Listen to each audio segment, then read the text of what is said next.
Então, pessoal, muito boa tarde a todos, sejam todos muito bem-vindos.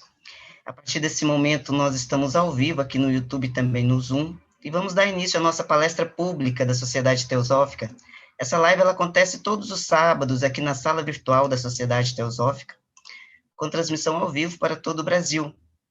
E para aqueles que ainda não conhecem a Sociedade Teosófica, eu gostaria só de informar que a Sociedade Teosófica é uma organização internacional, presente em mais de 60 países, tem por princípio a liberdade de pensamento e como principal objetivo, ou propósito, formar o núcleo da fraternidade universal da humanidade, sem qualquer distinção de gênero, etnia, opção religiosa ou condição social.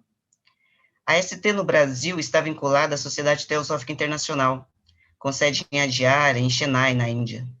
Foi fundada no final do século XIX, nos Estados Unidos, por Helena Petrovna Blavatsky, Coronel Olcott, entre outros fundadores. A sede da ST no Brasil fica aqui em Brasília, e nós já temos mais de 100 anos de fundação. Embora a sede fique aqui em Brasília, nós temos lojas e grupos espalhados por todas as regiões do Brasil. E hoje, em razão da pandemia, as atividades presenciais estão suspensas, mas a ST disponibiliza uma programação semanal online, com estudos diários a partir das 19h30, abertos ao público, onde todos estão convidados a participar. E quem tiver interesse em se filiar à Sociedade Teosófica, basta acessar o nosso site, preencher o formulário, que retornaremos o contato informando as condições para o ingresso. Os novos membros livres poderão participar do grupo de estudos online, que acontece todos os domingos às 17 horas pelo Zoom, sob a coordenação de Alexandre Rosenval, Jô Oliva e Ricardo Neri, e conta também com a participação do nosso presidente nacional, sempre que possível. É uma ótima oportunidade de começar os estudos. Então, sem maiores delongas, eu gostaria de apresentar, e com muita satisfação que eu apresento o nosso palestrante de hoje, nosso querido irmão Marcos Queiroz. O Marcos é arquiteto, conferencista, ele é baiano, de Salvador, membro da loja Cutume, e hoje ele vai falar sobre o tema Formas de Pensamento, seus efeitos e seus significados. Então, Marcos, a partir desse momento, eu peço para você abrir o seu microfone e dar início à sua exposição. Obrigado, Márcia.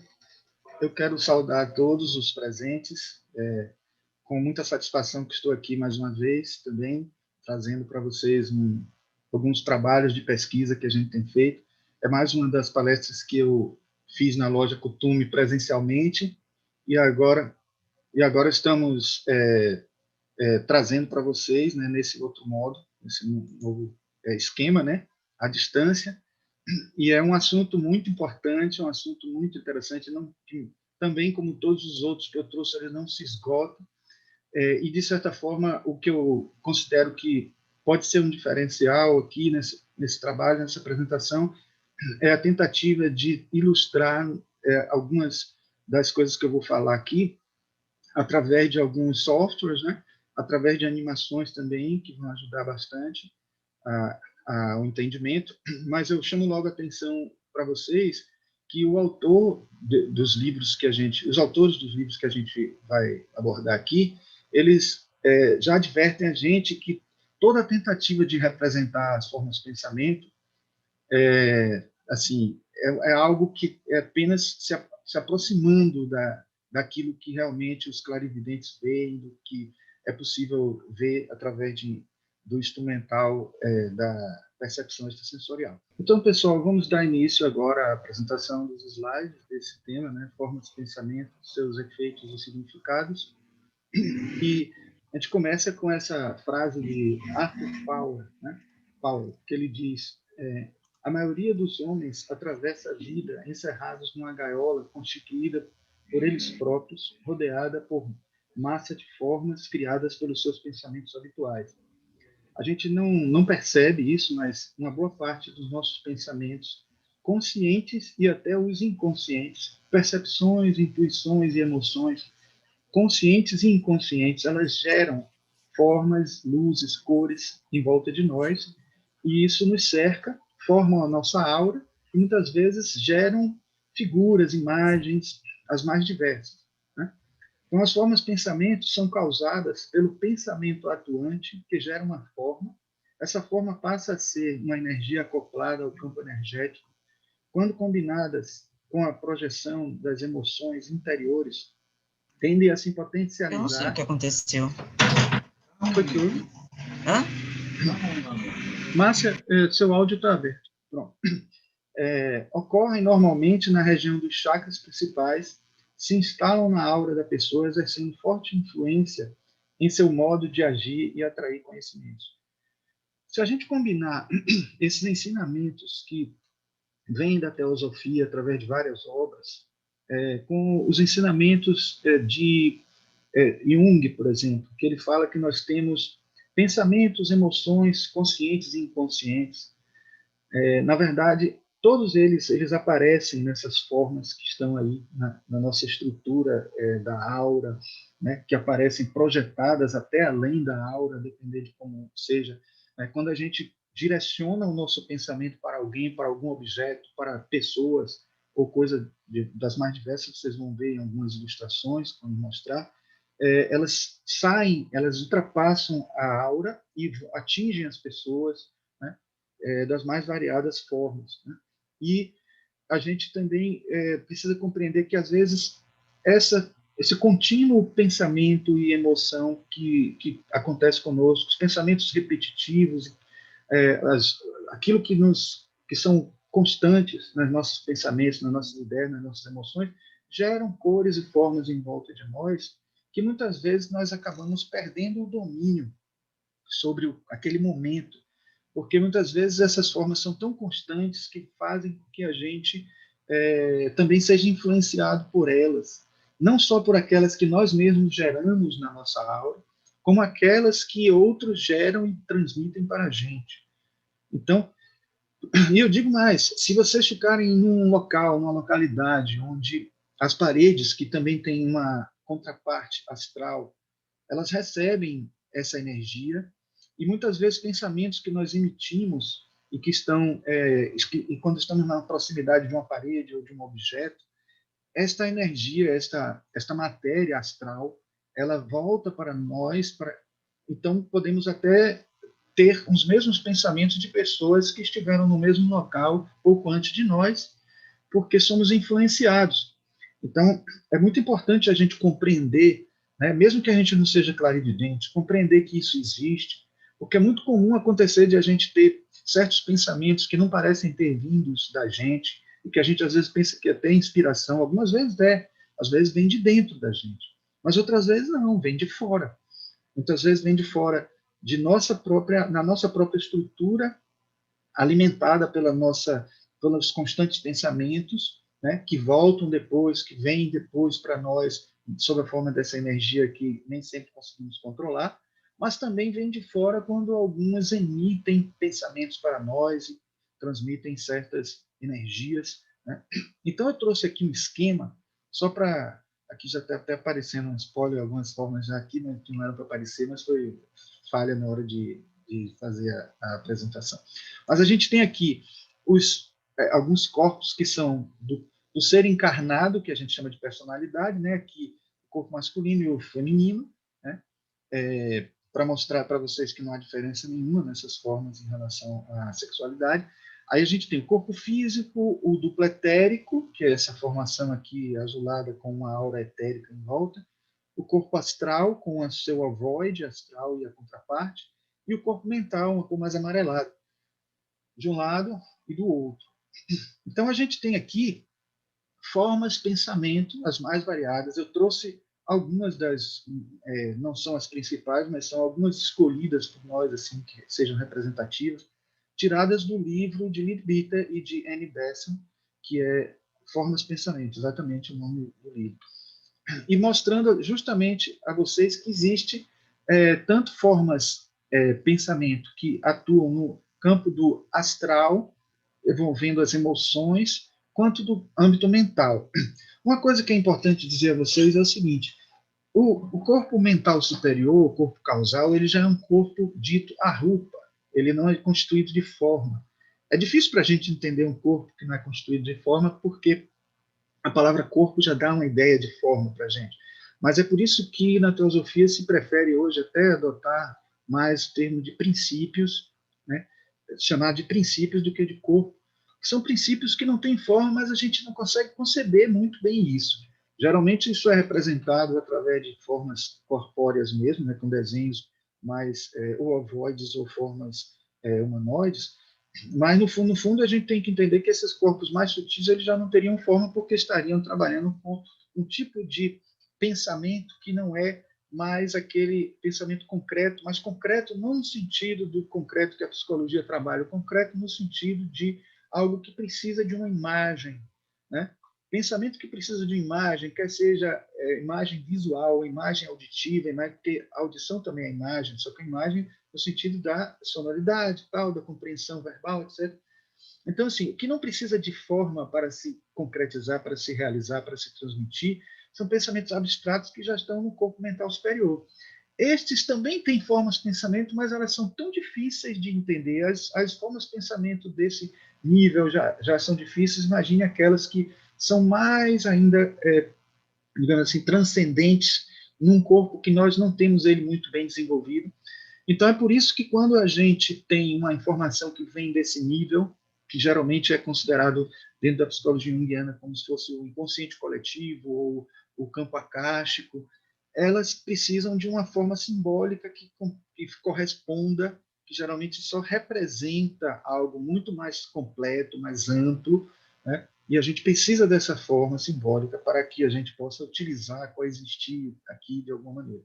E aí acaba acontecendo aquela forma que nós temos no nosso imaginário, que representa melhor determinados fatos, determinadas coisas que são mais transcendentes da nossa vida. Então, eu trouxe aqui só para ilustrar vocês duas capas de livros de duas edições diferentes. Tem até uma terceira da editora do Conhecimento, que essa daqui é a editora do Pensamento, a editora Madras.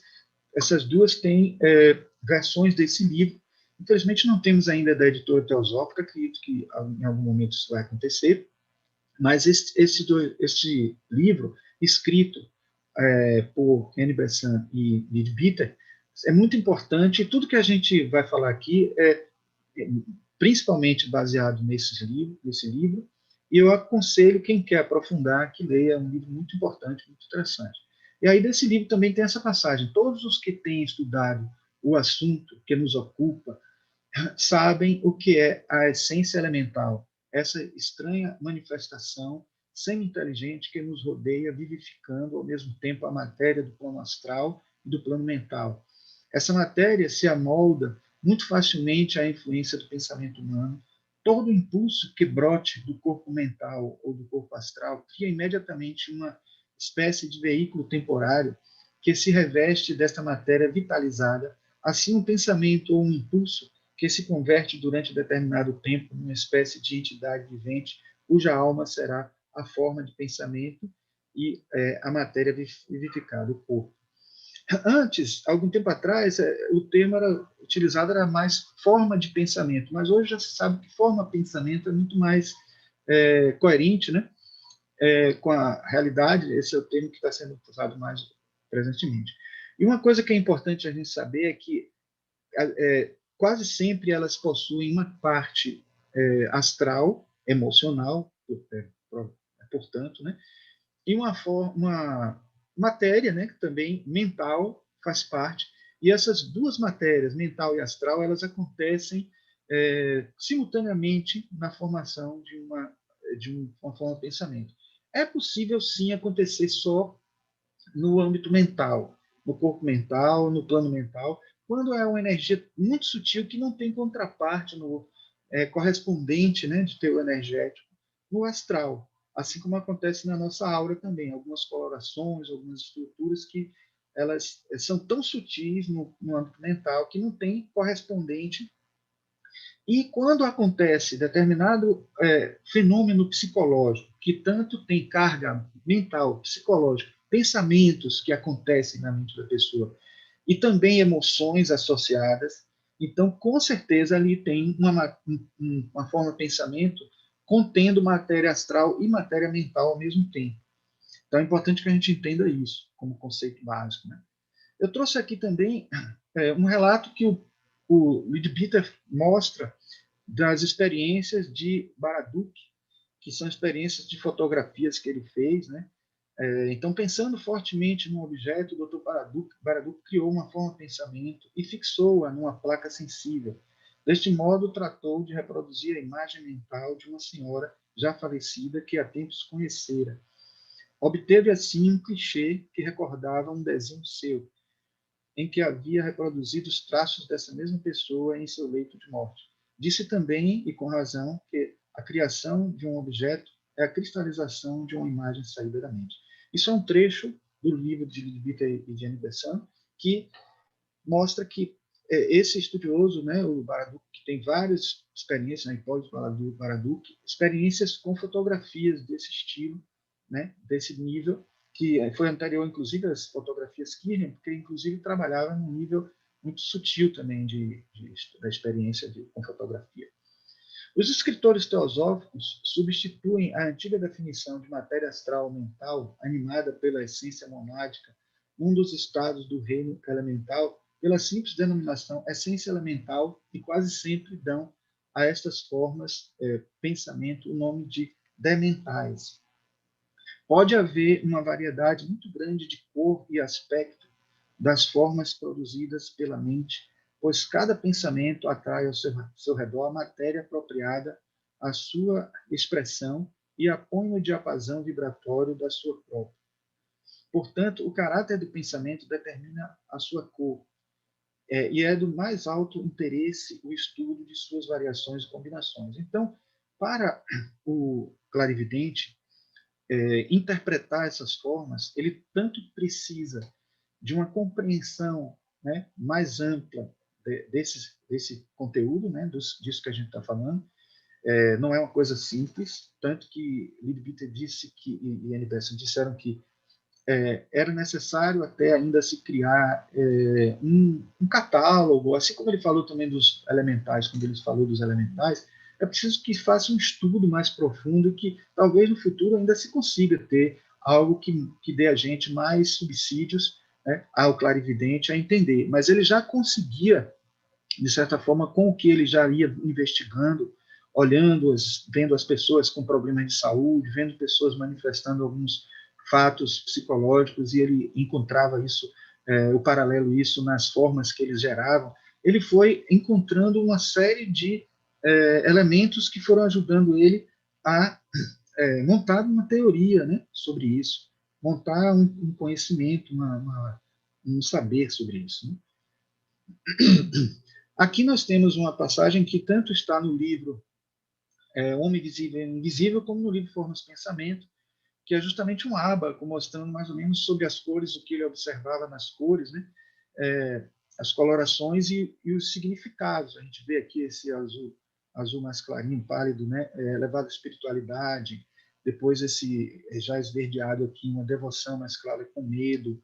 Então, ele tem todo um trabalho de leitura, de semiologia, vamos dizer assim, né? De tentar compreender o que as cores tinham, o que as cores da aura e das formas de pensamento, o que elas tinham como correspondente nos fenômenos psíquicos, nos fenômenos psicológicos que aconteciam, né, em cada ser que ele observava. E, de certa forma, o que a gente vai mostrar aqui é algo que a gente vê também no livro sobre a aura, né, do que é o livro O Homem Visível e Invisível, e que depois a gente vê a Dora Kuntz dizer, complementar no livro dela, Aura Pessoal, que a gente vai mostrar também daqui a pouco, que, na verdade, Leadbeater, quando mostrava, ele mostrava, às vezes dava a impressão, na linguagem dele, que era alguma coisa universal, que acontecia com todo mundo. Mas Dora Kuntz, que foi parceira dele e que foi orientada por ele, também vidente, ela alerta para a gente que ele estava mostrando exemplos que ele via e que ele usava como experimento, e ela mesmo, no livro dela, Aura Pessoal, ela falou que para pessoas diferentes, as formas podem ser diferentes, as representações podem ser diferentes, assim como a gente sabe que acontece com as pessoas quando a gente analisa sonhos, também as interpretações, como as pessoas simbolizam a determinado fato da sua vida no sonho, vai mudar de pessoa para pessoa, porque depende muito da história de quem sonhou, muito mais do que a história do sonho. Da mesma forma, acontece com as formas de pensamento. Aqui só para mostrar a vocês o corpo astral, o corpo mental, que por si só já possui as cores, os desenhos e formas assim presentes. Quem lê esse livro Homem Visível e Invisível vai ver também que na própria aura aparecem determinadas configurações ondulatórias ou digamos assim, certas explosões que aparecem na própria aura quando a pessoa está com raiva. E ele fala que muitas vezes quando a pessoa tem uma raiva explosiva, esse vermelho toma conta da aura toda e depois volta para o lugar onde ele se acumula. Então, as pessoas que têm uma aura muito avermelhada é porque é uma pessoa que se enraivece com muita constância, com muita facilidade, são pessoas irritadiças e, de certa forma, essa forma de pensamento avermelhada que aparece ali influencia também para a pessoa se tornar um pouco mais irritadiça. É muito interessante a gente ter consciência disso, pelo menos para que a gente possa observar se realmente isso acontece no nosso psique. Aqui, para vocês verem o que eu disse no instante, né? Algumas aulas elas estão meio um pouco esticadas, porque eu mudei o formato do slide e acabei não ajustando, mas entendam que cada ovoide desse aí não é tão arredondado assim. Mas aqui a gente está vendo, né, as formas que aparecem na aura, que são, de certa maneira, também formas de pensamento que se acumulam e que vão acontecendo e que vão se registrando e acabam impregnando a aura e tendo uma permanência maior na aura da gente, né? Mas vamos aqui para um outro fato. Cada pensamento definido produz um duplo efeito, uma vibração psicorradiante e uma forma flutuante. O pensamento em si aparece primeiro para a visão clarividente como uma vibração no corpo mental, que pode ser simples ou complexa. Se ele for absolutamente simples, há apenas uma categoria de vibração, e somente um tipo de matéria mental será significativamente afetado. Em outras palavras, o que ele está dizendo é que pode acontecer somente uma ondulação vibratória que vai gerar uma coloração, né? Mas em alguns casos, quando a emissão, a clareza, a ideia, o pensamento ou a emoção é tão forte, tão nítida e tão persistente que pode gerar uma forma.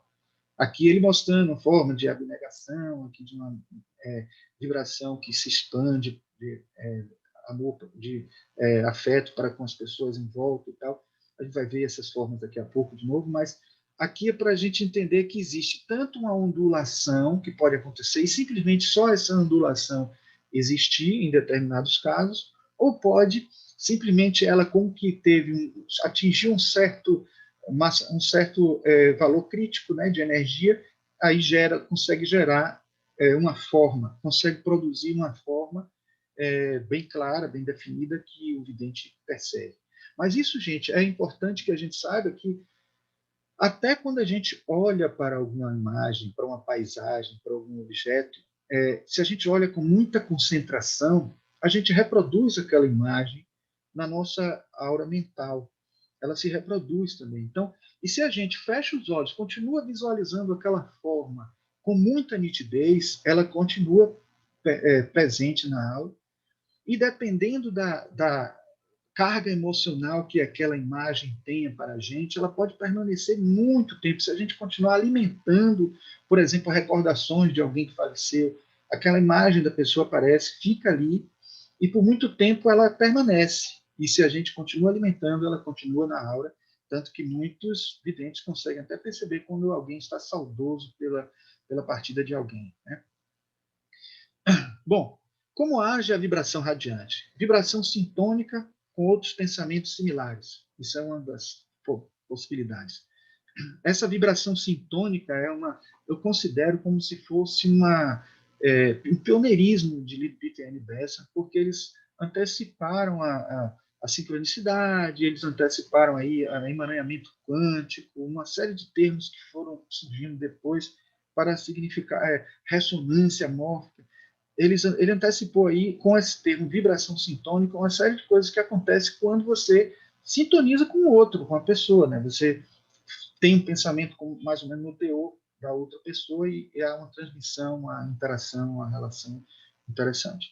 Bom, distância alcançada pela irradiação depende da persistência ou a força do pensamento e da resistência pela qualidade vibratória ou ausência de sintonia. Então, quanto mais a gente persiste, então se a gente está desejando um bem a alguém à distância, quanto maior é a persistência e a força e a clareza, a perseverança nesse pensamento, mais forte chegará esta energia, esta forma de pensamento para a pessoa, né? Daqui a pouco a gente vai ver até como pode ser possivelmente essa forma de pensamento.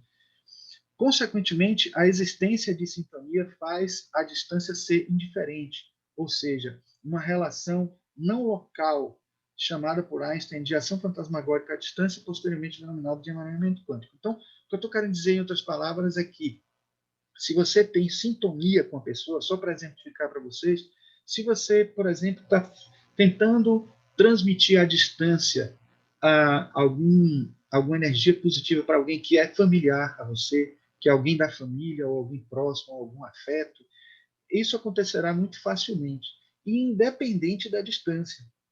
Na verdade, não precisa que é uma ação não local, não precisa que esteja perto. Você pode conseguir, por essa vibração sintônica, você pode conseguir que a energia se reproduza lá onde está, agregando a matéria onde está lá, porque a onda mental, aquela que antecede, que é a anterior, né, ela vai por outros meios chegar a, né, porque ela não está no físico, né, ela vai encontrar a sua categoria no âmbito mental, que não tem limite de distância, como nós temos aqui no físico, vai alcançar a pessoa no plano mental e depois ela vai se formar no nível astral, no nível etérico, até chegar à pessoa como um benefício energético que irradia a saúde, que ajuda a pessoa a melhorar a saúde, só para dar um exemplo, né, benéfico, como pode acontecer negativamente também. A gente pode irradiar negativamente para alguém. Mas é preciso que a gente entenda isso. Não importa a distância e é importante entender que a coisa acontece sempre do mental para o etérico, do mental astral até o etérico. Então, não que essa forma, pensamento surja necessariamente no mental, porque ela necessita do mental superior de alguma forma, mas ela, digamos assim, para efeito de entendimento para a gente, parece para a gente começar no mental, porque ele no mental ganha forma, né? O mental ele ganha, digamos assim, significado. Então, tipos de forma de pensamento. Forma projeção. É uma forma em que a pessoa cria um duplo dela mesma. Ela vai para algum lugar, por exemplo, se ela está meditando e ela faz assim, um exercício de ir para a sua casa como uma projeção, como se fosse uma projeção astral. Ela não precisa necessariamente estar numa projeção astral, ou seja, o corpo astral dela não precisa ir em determinado lugar. Ela pode ir com o corpo mental. E quando ela vai no corpo mental, como o corpo mental é um ovoide, ele não é um corpo ovoide, não é um corpo humanoide. Você pode, algum vidente pode até ver ali a pessoa como sendo presente ali naquele lugar, mas não porque o corpo mental dela está ali, mas porque uma forma de pensamento da pessoa foi gerada ali. Então, uma projeção, uma imagem, né, da pessoa que está ali, e muitas vezes pode acontecer até com os mestres de sabedoria, eles aparecerem com alguém clarividente, ou até precisar se materializar, e ao se materializar não é nem o corpo astral dele que está ali, é uma forma pensamento dele que vai estar materializando. Forma visualização. Aqui toma a forma de outra pessoa ou de algum objeto material.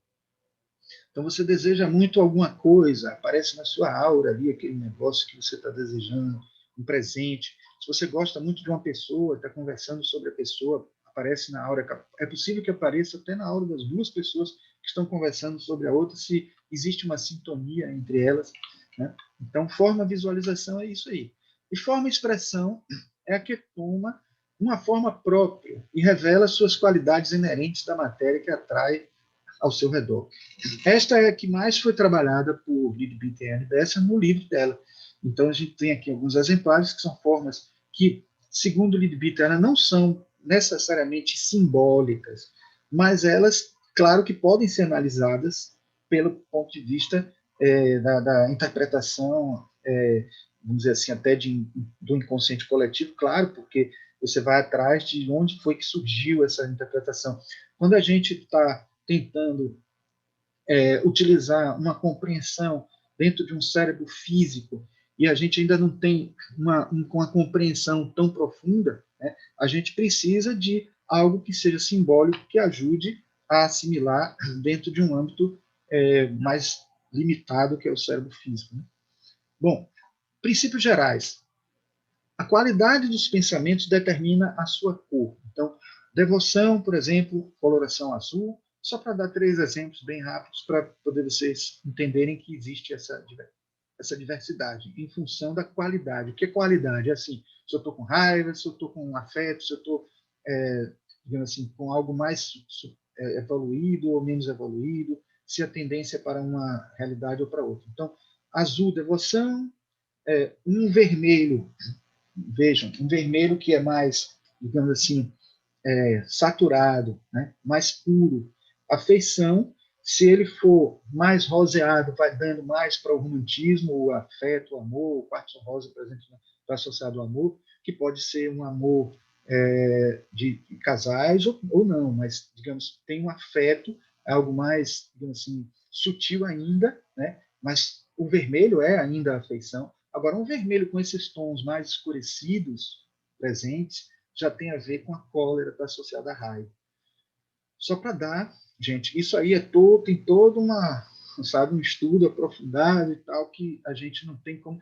No livro Formas de Pensamento, no livro Homem Visível e Invisível, tem esse ábaco, e no livro, como eu disse, a Aura Pessoal de Dora Van Gelder Kuntz, ela ainda vai mais a fundo e apresenta outros casos, além dos que Leadbeater e NBS apresentaram. A natureza dos pensamentos determina a forma. Então, raiva explosiva, aqui mostrando um exemplo, né? Isso aí não é uma coisa estática, não, viu, gente? É como se fosse uma explosão. Isso os autores chamam muita atenção. Tem um movimento. O vício em bebida, essas garras, elas como se fosse uma mão tentando ir atrás, pegar a bebida. E se tiver a bebida na frente, vai aparecer essa forma aí, tentando agarrar a bebida e tal. Ou outras coisas, não só a bebida, né? Porque aí está assim, vício em bebida, porque foi o exemplo que serviu de referência para os autores colocarem, né? A precisão dos pensamentos determina a nitidez dos seus contornos. Quanto mais nítido o pensamento, mais definido é o contorno. Então, se você fecha os olhos e tenta imaginar uma rosa, como isso acontece muito em meditações, é possível que um clarividente veja essa rosa se formar no campo mental de vocês. E quanto mais a precisão que vocês têm de visualizar a rosa, quanto mais detalhes essa rosa apresentar, acredito que os virginianos vão ter mais facilidade que isso, os que têm Mercúrio em Virgem, coisas desse tipo. Mas vão conseguir definir a forma com mais nitidez e a mente vai estar conseguindo dar uma conformação e vai aparecer com mais nitidez também para quem está observando com a clarividência. Segundo os autores, ainda essa forma lembra muito a garrafa de Leyden. A garrafa de Leyden é esse objeto aí daquele tempo, do século XIX, né? Uma forma de pensamento pode ser comparada a uma garrafa de Leyden, uma garrafa que simboliza a cobertura da essência viva e a descarga de eletricidade com a energia do pensamento. Então, é um objeto que gerava carga, energia elétrica aqui, né? Produzindo, né? Entre positivo e negativo, e gerava certas formas as mais variadas. Hoje em dia, a gente pode até dizer, como exemplo melhor, por exemplo, aqueles visualizadores de players de música. Se você põe para visualizar, né, e a gente vai falar daqui a pouco de música, eles geralmente mostram aquelas formas bem caóticas e fractais, que é um pouco que, mais ou menos, poderíamos dizer que se assemelha a formas de pensamento. Existe também, né, num capítulo do explicativo das formas de pensamento, essa alusão às experiências de Slandny, né, que são as experiências que hoje a gente chamaria de experiências de simática. Simática é o estudo de como o som, a vibração, produz formas as mais variadas. Então, se você pegar uma placa dessa aqui, metálica, e um arco de violino e passar por ela, né, depender do tom que vai gerar ali, você vai ter uma forma, inclusive uma forma belíssima, simétrica, com harmonia, etc., que é o som que vai gerar. Né? Aqui tem alguns exemplos de figuras que são geradas por experimentos de Schlang. E aí a gente vê como realmente, no nível físico, isso acontece. Então, imagine. A gente tem também hoje experimentos que Leadbeater e Benson não alcançaram, mas de Masaru Emoto, ele fez com os cristais de água. Ele pegava assim, as pessoas vibrando positivamente sobre uma água, ou vendo a palavra amor, ou tocando uma música harmônica, e depois congelava aquela água e via que cristal formava, que desenho aquela água tinha quando foi congelada, e via-se que era um desenho belíssimo, todo harmônico, cristal de água e tal. E quando acontecia o contrário, quando a palavra era ódio, quando a pessoa meditava, quando não meditava, mas pensava negativamente, ou alguma coisa desse tipo, ou uma música ruidosa, as formas que geravam eram diferentes, assim, menos simétricas, mais desarmônicas. Então, a gente vê aí como realmente isso tem um paralelo muito grande, o que está em cima com o que está embaixo. Então, a gente vê isso no etérico, porque quando a gente está falando de partículas como essa, se aproxima já do etérico, né? Imagine quando se fala de astral e mental, que já é um nível mais sutil ainda. Aqui para mostrar que algumas formas ganham figuras assim, né? Imagens, formas, figuras geométricas assim bem regulares e até com ondulações e parecendo aquele espirográfico, quem foi daquele tempo e alcançou esses brinquedos, né, que a gente gerava formas assim. E aí tem essas ondas que dão muita alusão a certas questões que a gente já consegue, digamos, entender hoje, né? Bom, desculpe, mas aqui apareceu para mim um item aqui, deixa eu voltar. Bom, aqui já para mostrar alguns exemplos, eu trouxe alguns exemplos com GIFs animados, que foram os que eu consegui encontrar mais próximos. Então, reparem, peço perdão a vocês, assim, porque se as ilustrações de Leadbeater e Annie Besant, que foram feitas por um artista, não estão representando fielmente, essas ainda estão assim, como que eu tentando encontrar imagens em movimento que chegassem mais perto possível. Então, entendo que tudo isso é assim, uma aproximação do que seriam as formas de pensamento. Então, aqui, variadas, ficou até errado aí, variadas emoções direcionadas para alguém. Então, a imagem tridimensional representa, de uma maneira aproximada, formas de pensamento de várias emoções direcionadas para alguém enquanto dialogam. Né? Então, essa aqui é uma tentativa de expressar, né? Eu trouxe mais alguns exemplos que são, digamos assim, inspirados nas ilustrações que Leadbeater trouxe, né? E Annie Besant.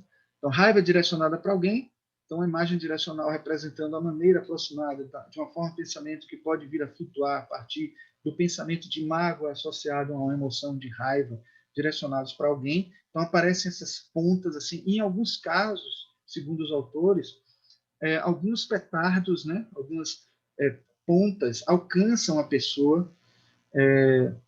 Eu até fui um pouco machista, eu devia de vez em quando botar para o outro lado, né? Ficou sempre a mulher sofrendo, né? Mas assim é uma realidade que acontece no nosso mundo, então, essa violência e tal do homem.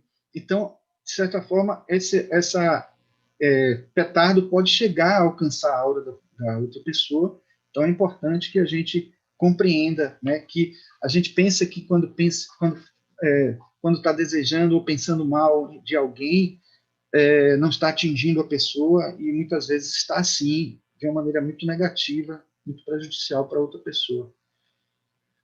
Muitas vezes a configuração aparece assim, como uma forma mais assim tênue, mas a energia pode não ser tão agressiva, mas ela já chega para a pessoa ou como algo benéfico ou como algo negativo, a depender de qual seja a emoção que seja transmitida para a pessoa.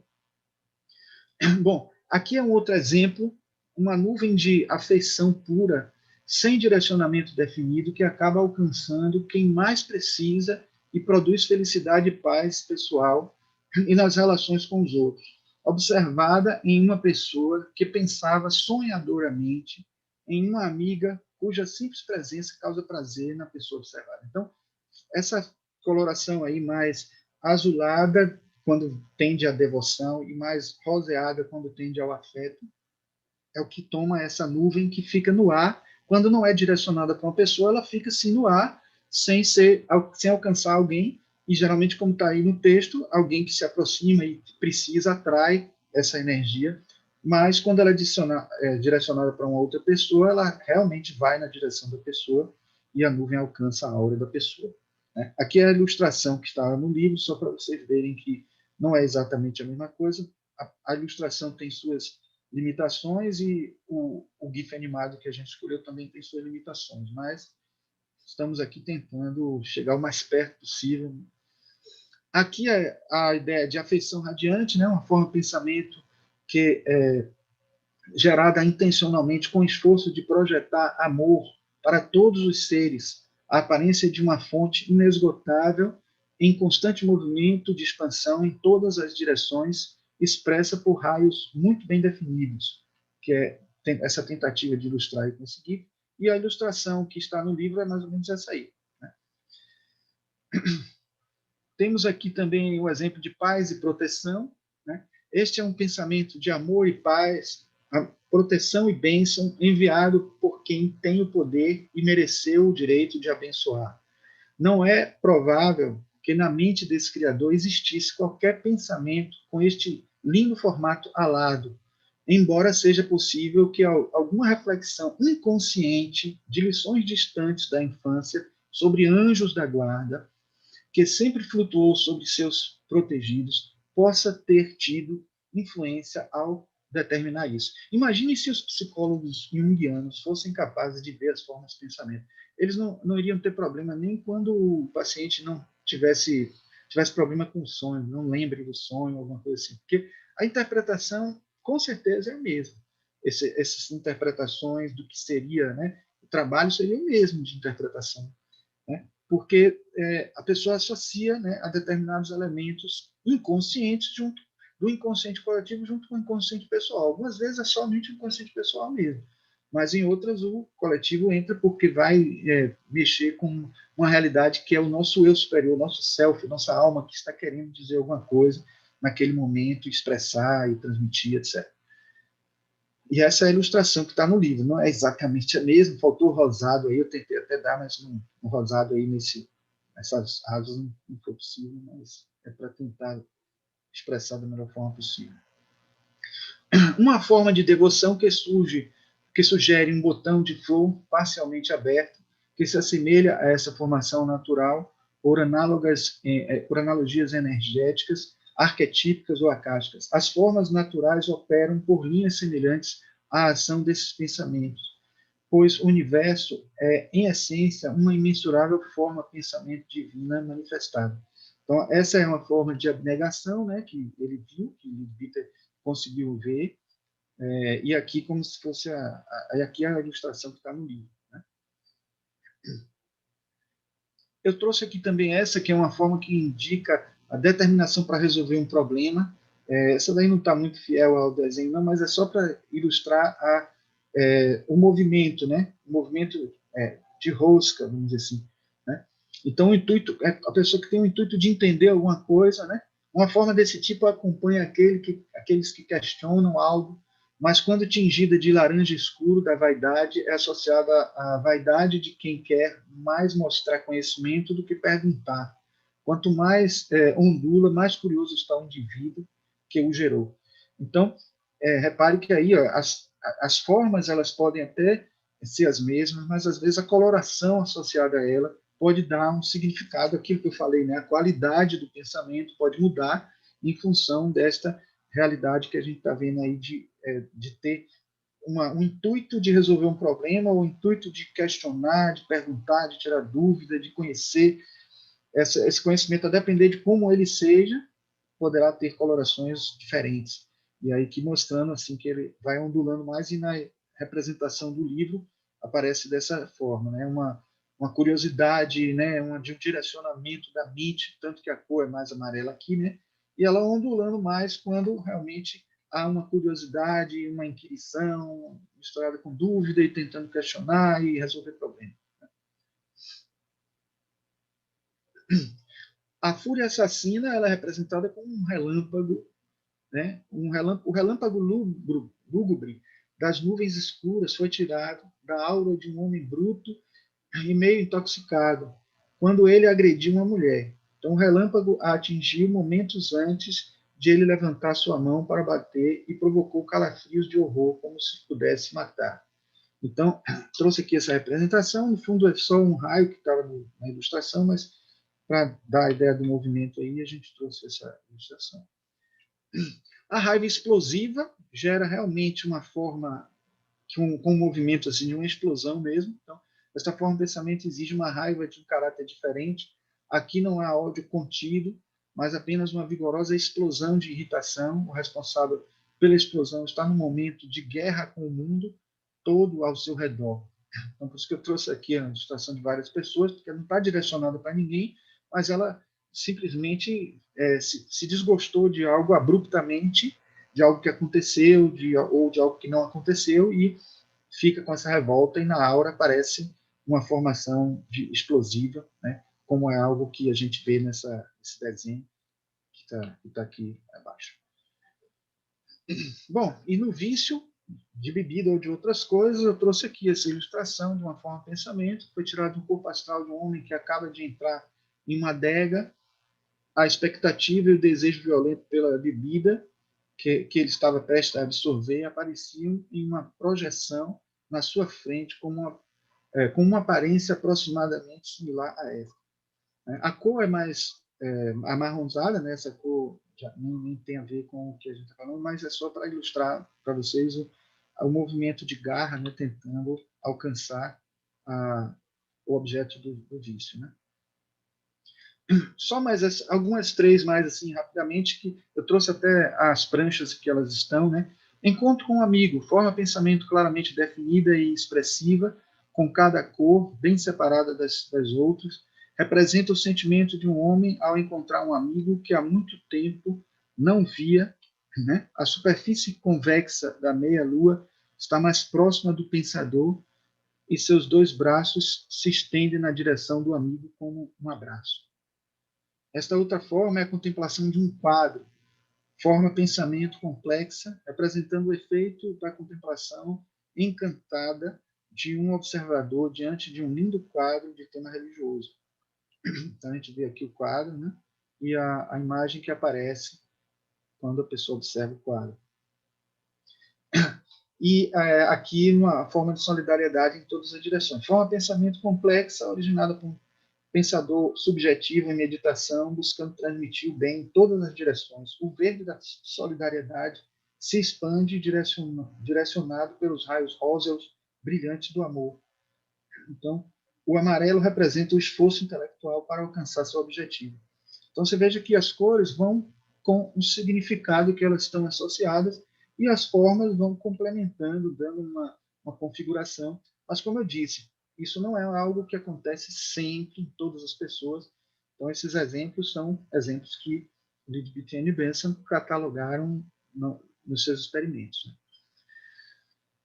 Mas essas informações aqui que são importantes. Quando um homem pensa num amigo, ele forma, eu até falei isso já, né? Ele forma dentro do seu corpo mental uma imagem diminuta desse amigo que frequentemente se exterioriza e comumente flutua no espaço diante dele.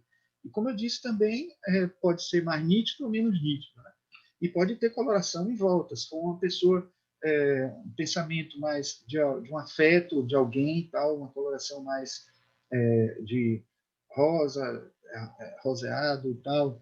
Se você estiver pensando em uma entidade divina que você acredita, pode ter uma coloração de azul para violeta, dependendo do grau de devoção, e aí por diante.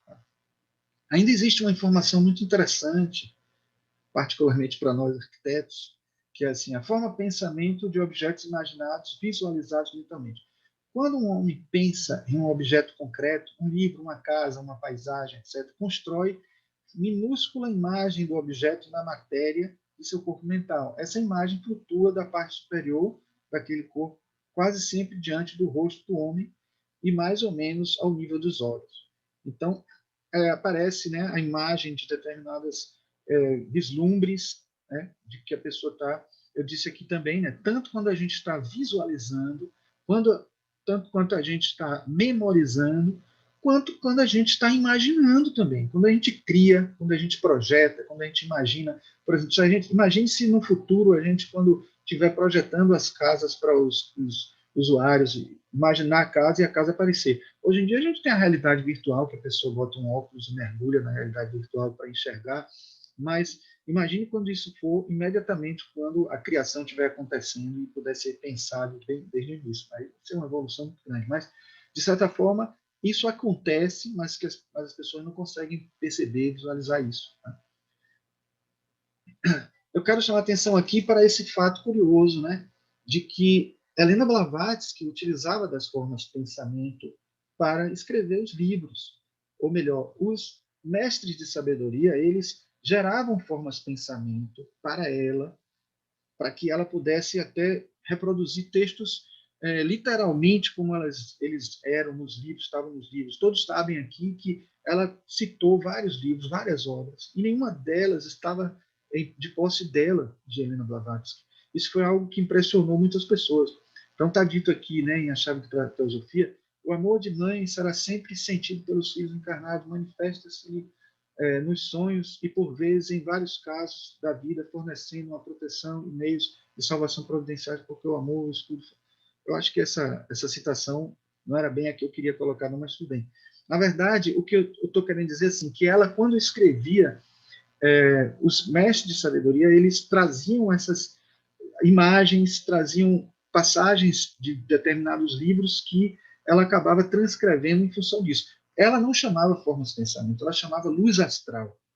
Lyd Bitter chama atenção sobre isso, fala para a gente, em outros livros, na verdade, não é nem nesse livro, no livro Arquivos Acásticos e a Aura Humana, ele fala que muitas vezes essa luz astral, que é chamada assim por Helena Blavatsky, dizia respeito não somente ao astral, mas também ao mental, que tinha a ver com, não era só aos arquivos acásticos, ao mental superior, ao búdico e tal, porque trazia determinadas informações que vinham de lá, mas que se manifestavam no astral, e ela via pelo astral e conseguia ter informações das mais variadas, né, de conhecimentos que estão lá registrados.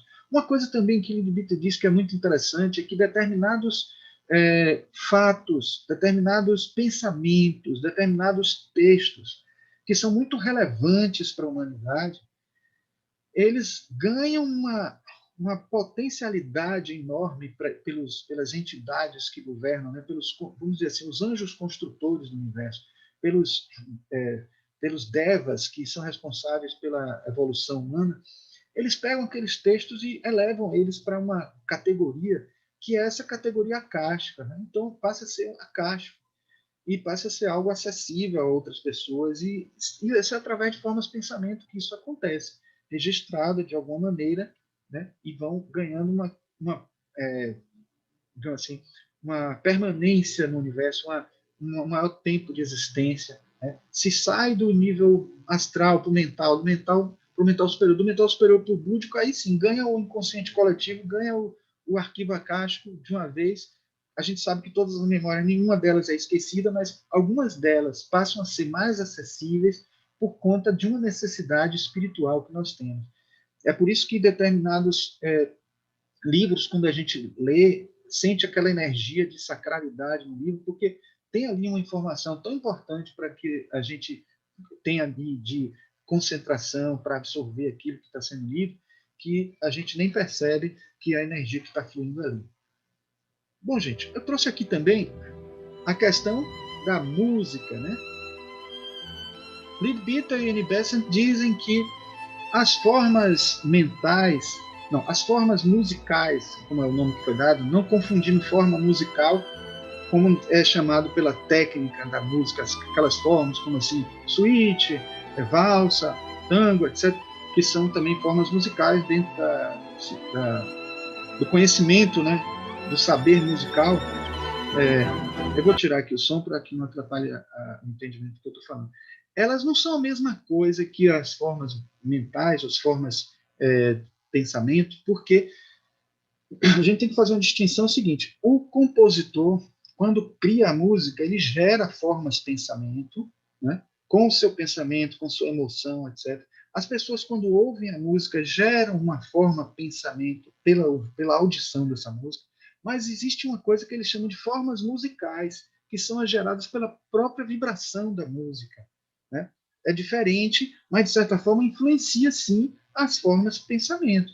Ou seja, se eu tiver pensando, meditando, lendo um livro, ou querendo estudar, e boto uma música que tem uma forma musical de alto nível, de alta elevação, ela vai interferir na minha forma de pensamento e, consequentemente, vai interferir na minha condição de estado mental, de psicológico, etc. Então, é importante a gente entender isso, mas ele também utilizou a clarividência para expressar alguns exemplos, como essa da música de Mendelssohn, que eu botei nesse estante aí, né? O concerto para violino de Mendelssohn, que é belíssimo, e outras formas que ele mostrou aí, como a de Gounod, músicas de Charles Gounod, etc. Aqui tem um exemplo já. Repare que um som mais agressivo pode formar imagens como essa, assim, né? Ruidoso. Eu trouxe de propósito esse som mais ruidoso. Né?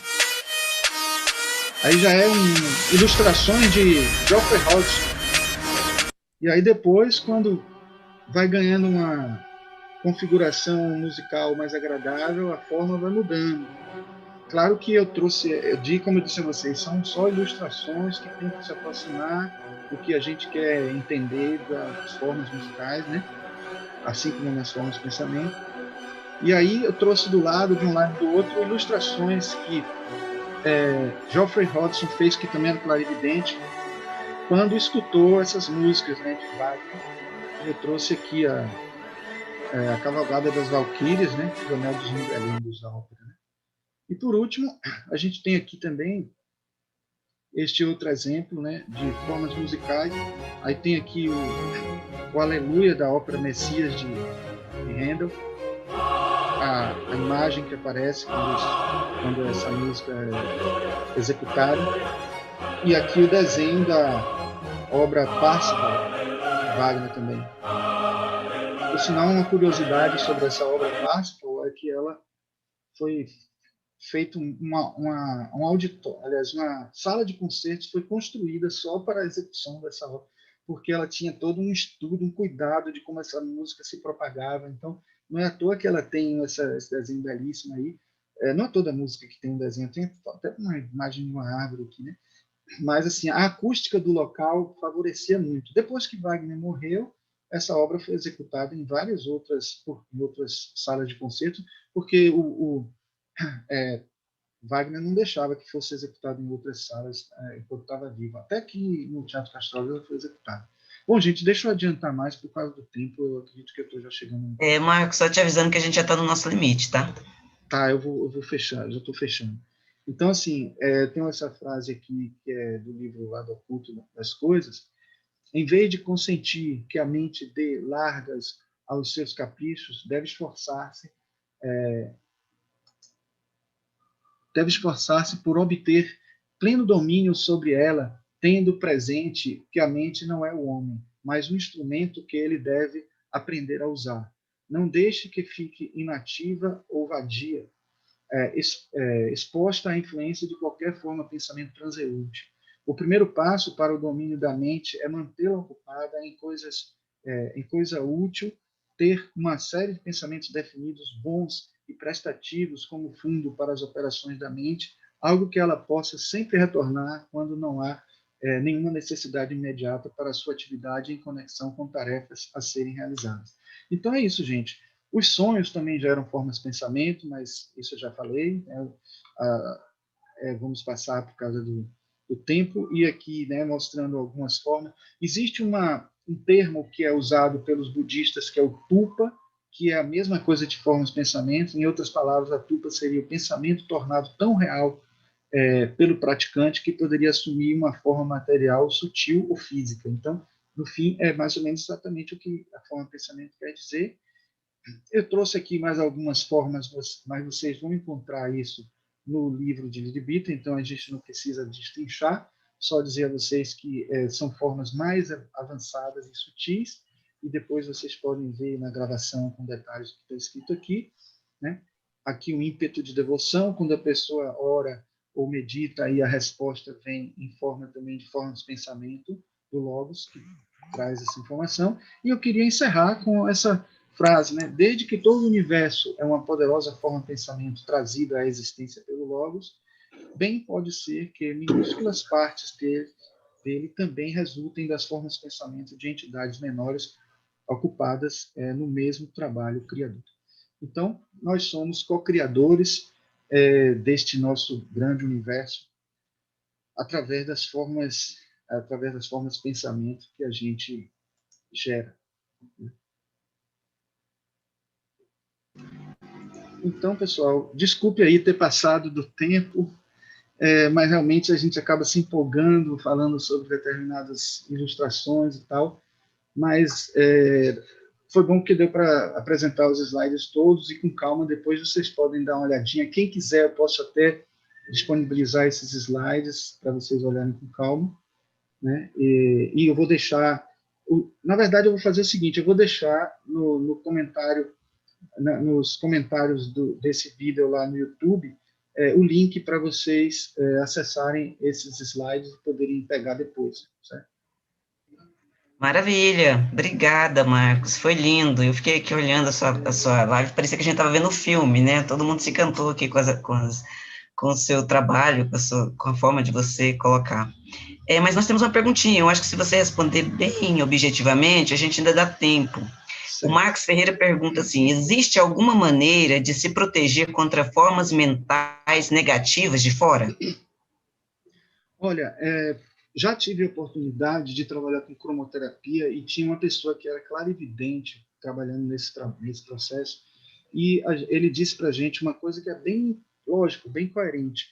As cores mais de alta frequência, como violeta, diferente das cores de baixa frequência, como vermelho, laranja, amarelo, etc., elas tanto são mais penetrantes em relação às auras e aos lugares, quanto elas são mais protetoras.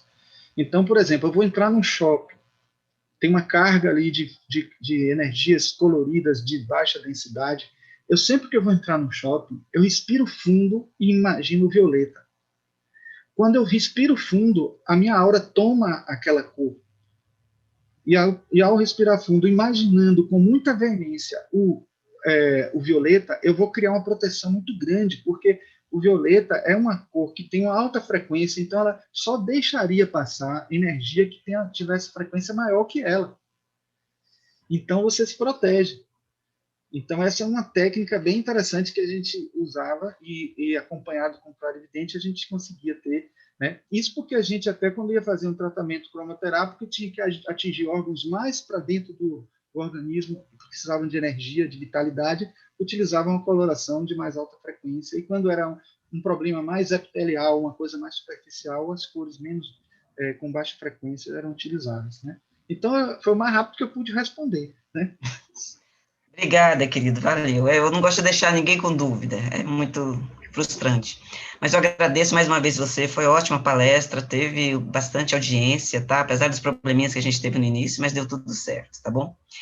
Pessoal, e lembrando que daqui a pouco, às 19h30, nós temos Teosofia e Arte. Hoje nós temos um sarau que vai ser apresentado pela Miriam Viana, o Francisco Araújo e o Valdir Carnaval. Então, vai ser imperdível, vai ser uma ótima atração na Teosofia e Arte. E eu gostaria de reforçar também o convite do Centro Raj, da Sociedade Teosófica, a todos os membros, para participarem do nosso retiro online, que começa no feriado de Corpus Christi. Na verdade, começa no dia 2, à noite, que vamos ter o planejamento estratégico, mas todos estão convidados. E quem não for membro e quiser se filiar, ainda dá tempo também para participar desse retiro, porque a Sociedade Teosófica sempre promove encontros presenciais entre seus membros, mas em razão da pandemia, estamos tendo que nos adaptar a essa nova realidade, então esse encontro vai ser online e vai ser só para membros. E a programação está no site, a programação está maravilhosa, vai ter muita interação, rodas de conversas, bastante palestras, meditação e também painéis. Fica o convite. A partir da semana que vem, no dia 2, é o início, e as inscrições estão no Simpla, tá bom? Boa noite a todos, muito obrigada, e obrigada, Marcos, mais uma vez, e até a próxima. Eu que agradeço a todos, eu agradeço a presença de todos, fiquem com Deus. Obrigada, querida, a gente vai ter que encerrar em razão da hora, tá bom? Um abraço a todos.